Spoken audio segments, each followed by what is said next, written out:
Este instructivo es una guía orientativa para completar la planilla número 1, nota de presentación, del pliego de bases y condiciones correspondientes al sector sin fines de lucro. La nota de presentación está dirigida al señor presidente del directorio de la Autoridad Federal de Servicios de Comunicación Audiovisual y declara que la presente documenta la propuesta efectuada por. Aquí deberás ingresar la razón social, es decir, el nombre de la persona jurídica sin fines de lucro. Por ejemplo, el nombre de una asociación civil, una fundación o una cooperativa que se presenta al concurso. El casillero en el concurso público número debe ser completado con el número que identifica el concurso al cual te presentás como oferente. Para saber qué número de concurso te corresponde, deberás buscar en la resolución de llamado a concurso público el cuadro donde se especifica un número de concurso según la provincia, localidad y sector, sin fines de lucro, no comercial en tu caso. Es decir, deberás buscar el cuadro correspondiente al sector no comercial y dentro de él el número asignado al concurso en la provincia y la localidad en la que te vas a presentar. En los siguientes espacios en blanco tendrás que anotar en qué localidad y provincia te presentás a concursar. La localidad y la provincia deben corresponder con el número de concurso que indicaste en el punto anterior. En el párrafo siguiente tenés que declarar un domicilio legal. Este domicilio es el que figura en el estatuto de la persona jurídica sin fines de lucro. Deberás indicar la calle,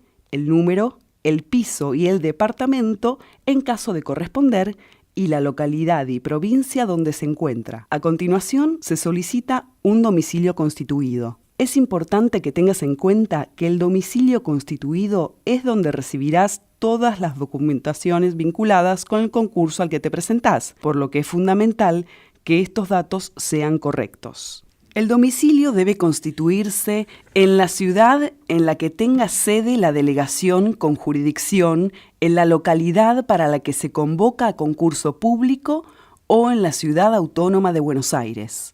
Esto significa que deberás constituir un domicilio en la ciudad en donde esté la delegación de AFCA que corresponde a la localidad para la que te presentás a concurso o en la cava. Para completar estos casilleros, deberás informar la calle, el número, el piso y departamento en caso de corresponder y la localidad y provincia en donde se encuentra. Finalmente, deberás anotar también un teléfono particular, un celular y un correo electrónico. No te olvides de colocar los códigos de área de cada teléfono antes del número de línea. Pasemos a la planilla número 2, nómina de integrantes de los órganos de administración y fiscalización. Aquí deberás indicar la información de todas las personas que formen parte del órgano de administración y del órgano de fiscalización de la persona jurídica que se presenta al concurso. Para completarla, tendrás que tener en cuenta la última acta de designación de autoridades y/o administración de cargos. Estos documentos deben estar vigentes en el momento de presentar la planilla. En cada renglón del cuadro tendrás que informar el nombre y apellido de cada uno de los integrantes de los órganos nombrados, sus números de documento y el cargo que ocupan. Pasemos a la planilla número 3, antecedentes personales, integrantes de órganos de administración y fiscalización de las personas jurídicas sin fines de lucro.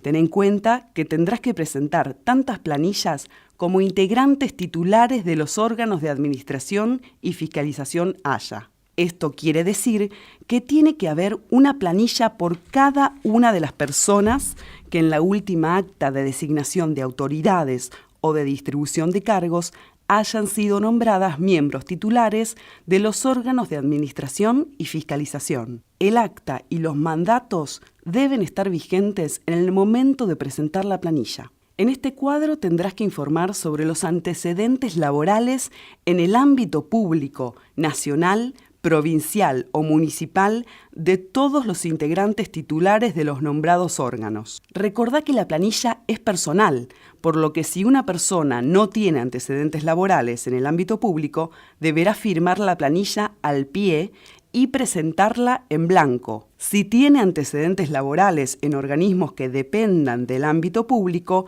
la presentarás completa y firmada. En este caso, tendrás que detallar el cargo que ocupó en qué organismo, la localidad y provincia en donde se encuentra el organismo, la fecha de inicio y la fecha de cese de actividad y el motivo por el cual dejó de trabajar allí. Ten en cuenta que al final de la planilla se pide que estas personas firmen una declaración jurada, informando que no son magistrados judiciales, legisladores, funcionarios públicos, militares, ni personal de seguridad en actividad, como así también que no poseen vinculación directa o indirecta con empresas de servicios de comunicación audiovisual y de telecomunicaciones nacionales o extranjeras del sector privado comercial. Es por eso que se tienen que presentar tantas planillas como integrantes de los órganos haya y deben ser firmadas por cada uno de ellos con la correspondiente certificación de firma. Pasemos a la planilla número 4, propuesta de comunicación radial,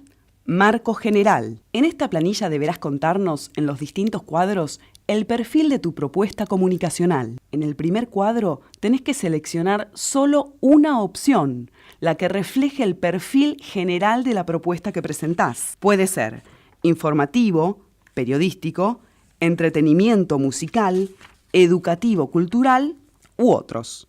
En este caso deberás escribir cuál, por ejemplo, deportivo. Ten en cuenta que solo marcarás una opción, la que mejor explique de qué se trata la mayor parte de la programación. En el segundo cuadro vas a encontrar características que pueden o no ser parte de tu propuesta. Tenés que revisar cuáles de estas se relacionan de manera particular con la programación que presentás. Podrás marcar hasta 3 características. En el tercer cuadro deberás describir con tus propias palabras a qué tipo de audiencia se dirige la programación que presentás. Si la propuesta es para todo público, escribilo de este modo. Si es para un grupo de la población determinado, contanos cuál. Recordá que es muy importante que el perfil de la propuesta coincida con los fines o los objetivos de la asociación sin fines de lucro. Lo mismo en el caso de la programación. Pasemos a la planilla número 5, contenidos musicales e interacción con la audiencia. Esta planilla tiene 3 cuadros. Recordá que los porcentajes que anotes en ellos tienen que corresponder con lo que establece el artículo 65 de la Ley número 26.522. En el primero, deberás informar sobre el origen, o sea, la nacionalidad de la música que emitís, o tenés pensado aproximadamente emitir. Allí tenés que completar qué porcentaje les asignás a la música de autores o intérpretes argentinos y a la música de autores o intérpretes extranjeros. Recordá que tenés que emitir un mínimo de 30% de música de autores o intérpretes argentinos. La suma de esos 2 porcentajes es el total de tu programación musical, es decir, 100%. El segundo cuadro deberás completarlo con qué porcentaje de la música de origen nacional que te comprometes a emitir será de sellos independientes.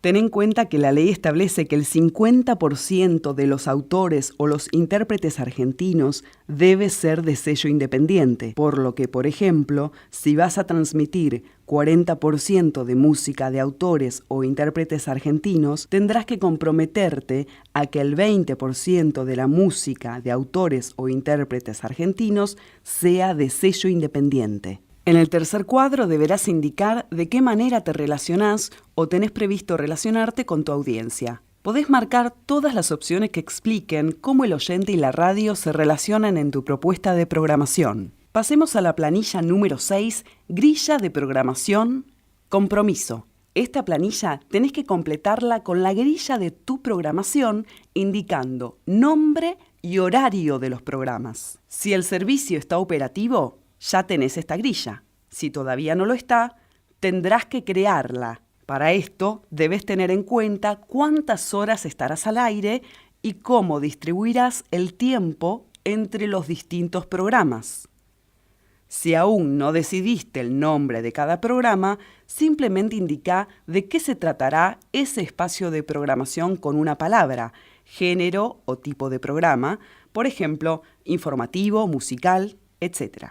Recordá que el total de horas que anotes en la grilla será tenido en cuenta para calcular todos los porcentajes en la evaluación de la propuesta. Además, deberás presentar la descripción de cada programa. Ten en cuenta que para esto no completarás una planilla, sino que deberás acompañar la planilla número 6 con una breve descripción de cada uno de los programas o espacios de programación que forman tu propuesta, de la manera que prefieras. Es importante en esa descripción contarnos los contenidos que serán parte de los programas. Por ejemplo, se tratará de un programa informativo con noticias locales, regionales, nacionales e internacionales. Los oyentes participan con inquietudes de la zona. Se presentan micros de salud, prevención de adicciones, se incluye la cartelera de espectáculos acompañado por música. Pasemos a la planilla número 7, Origen de la programación. En esta planilla vas a encontrar 4 columnas y sus divisiones. La primera, Espacio de programación. Tendrás que completarla con el nombre de los programas o espacios, tal cual los indicaste en la grilla de la planilla número 6. En la segunda columna, al lado de cada programa, deberás indicar el total de horas semanales que se emitirá ese programa. Por ejemplo, si el noticiero es diario, de lunes a viernes, y transmite 2 horas por la mañana y 2 por la tarde, vas a escribir 20 horas. La tercera columna es el origen de la programación. Y la pregunta que responde a esta columna es, ¿dónde se produce este programa? Si el programa es de origen nacional, es decir, que se produce en la Argentina, lo vas a indicar con una cruz. De todos los programas de origen nacional, tenés que determinar cuáles se producen en la localidad donde está o va a estar situada la emisora, por tu radio o por una productora local. Estos también los vas a indicar con una cruz, en la columna local. O sea, puede haber programas solo nacionales y locales, y los que no son ni nacionales ni locales, o sea, extranjeros, estos no se señalan. No podés marcar un programa como local si no lo señalaste también como nacional. Finalmente, la pregunta que responde a la cuarta columna, composición de la producción, es ¿quién produce este programa? Las respuestas pueden ser la misma emisora, propia, la emisora junto con un tercero, coproducción, un tercero, retransmisión o adquirida. Tenés que marcar solo una opción para cada programa. Ten en cuenta que si vas a retransmitir un programa de otra emisora, tenés que indicar de quién. Y si el programa es adquirido, deberás aclarar quién lo produce. Para completar esta planilla, recordá que el 70% de la producción debe ser de origen nacional y el 50% de la programación de composición propia. Llegamos a la planilla número 8, requerimientos técnicos para la presentación de la solicitud de licencia correspondiente a emisoras con categorías E, F y G. Para llenar esta planilla, tenemos que pensar en 2 situaciones posibles. Que en el momento de completarla tengas los datos sobre el lugar donde se va a instalar la planta transmisora o que todavía no los tengas. En la primera situación, es decir, si conoces el domicilio de la planta transmisora, tenés que indicar la calle, el número, el código postal y, de ser posible, entre qué calles. Si el domicilio no se puede expresar en calle y número, vas a anotar la ruta y el kilómetro donde se encuentra. Si tampoco se puede completar esta información, tendrás que indicar el paraje y el código postal. Luego, se pide que indiques las coordenadas de dónde estará ubicada la planta transmisora en grados, minutos y segundos. Para completar esta información, podrás utilizar el programa Google Earth. En la segunda situación, o sea, si no está definido el domicilio de la planta transmisora, tendrás que completar solo las coordenadas geográficas genéricas de la localidad para la cual concursás. Ten en cuenta que las podés encontrar en la convocatoria de llamado a concurso. Luego, si el servicio está operativo, tenés que completar la frecuencia en la cual estás transmitiendo actualmente. Por último, debes completar la frecuencia que pretendés, es decir, dentro de qué frecuencias disponibles publicadas en la convocatoria de llamado a concurso, cuál es la frecuencia favorita o pretendida para transmitir. Finalmente llegamos a la planilla número 9, propuesta de inversión, resumen valorizado por ítems. Esta planilla deberás completarla con la propuesta de inversión que te comprometes a realizar en la emisora en caso de salir adjudicado. La primera columna deberás completarla con el ítem en que invertirás y la de al lado el valor del mismo. Al final de la planilla tendrás que indicar el total de la inversión comprometida. Recordá que todas las planillas tienen que estar firmadas como se indica al pie. En el pliego de bases y condiciones para el sector sin fines de lucro tenemos 3 anexos, los que deben ser completados por un contador o contadora y estar debidamente certificados por el colegio profesional respectivo. Veamos de qué se tratan. Anexo A. Certificación contable sobre situación patrimonial, solo para personas jurídicas. Supongamos que la entidad se llama Cooperativa Renacer. En el encabezado donde dice Señores, el contador o la contadora tendrá que indicar a quién está dirigida la certificación. En nuestro ejemplo, Cooperativa Renacer. En el punto 1, información objeto de la certificación, deberá completar la razón social de la entidad oferente. En nuestro ejemplo, Cooperativa Renacer, su CUIT y su domicilio legal. En el punto 2, tarea profesional desarrollada, la contadora o el contador certificante tendrá que detallar la documentación que utilizó para poder aseverar que la entidad oferente, por ejemplo, Cooperativa Renacer, acredita capacidad patrimonial suficiente y origen de los fondos. Un ejemplo puede ser estados contables auditados, inversión declarada, realizada y a realizar, o informes de dominio de bienes registrables. En el punto 3, certificación, tendrá que repetir el nombre de la entidad oferente, en nuestro caso, Cooperativa Renacer, y completar con la fecha en la que se hizo el análisis de la documentación y el origen de los fondos. En el punto 4, información adicional requerida por disposiciones legales, el contador o contadora volverá a escribir el nombre de la entidad oferente, en nuestro ejemplo, Cooperativa Renacer, para informar que no registra deuda.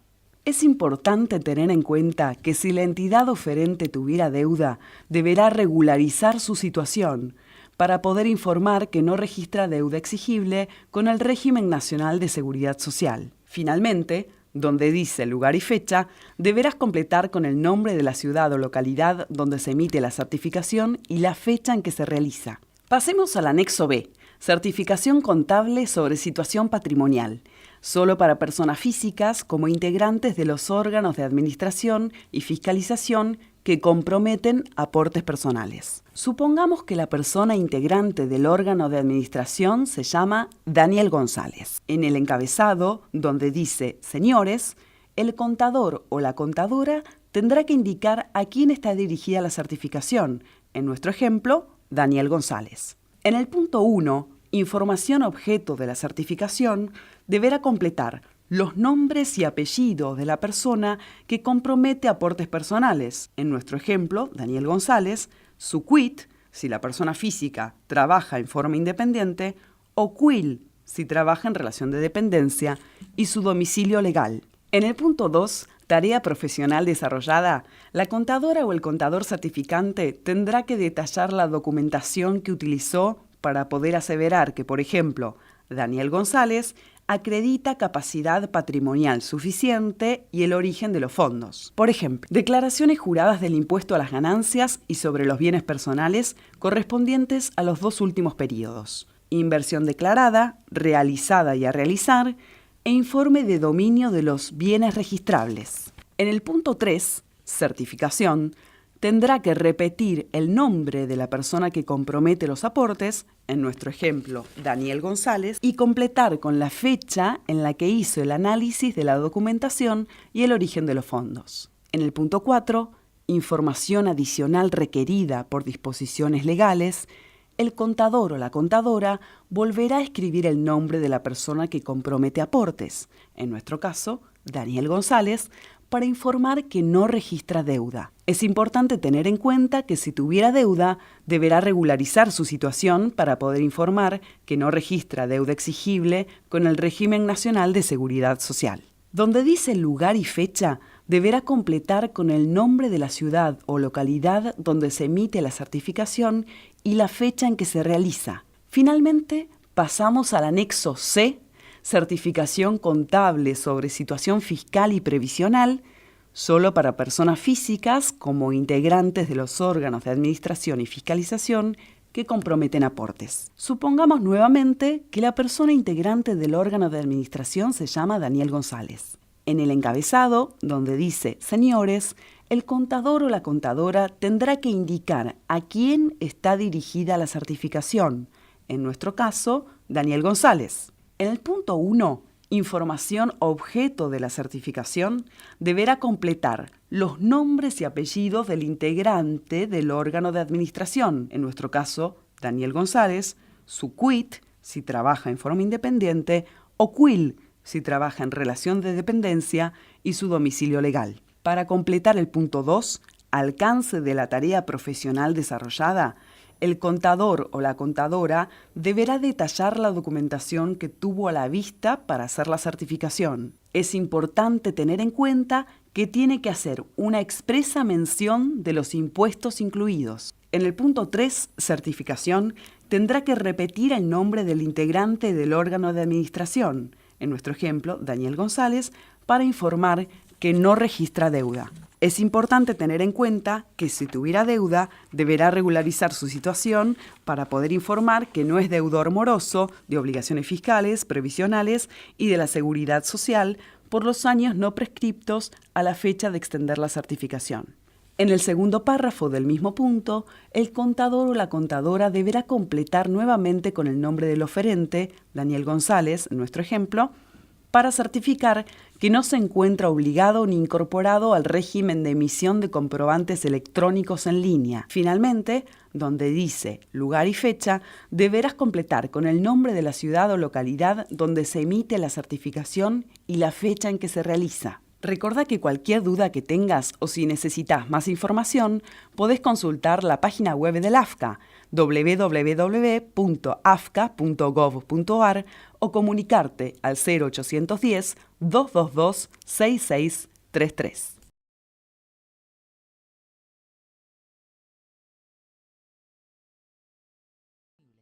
www.afca.gov.ar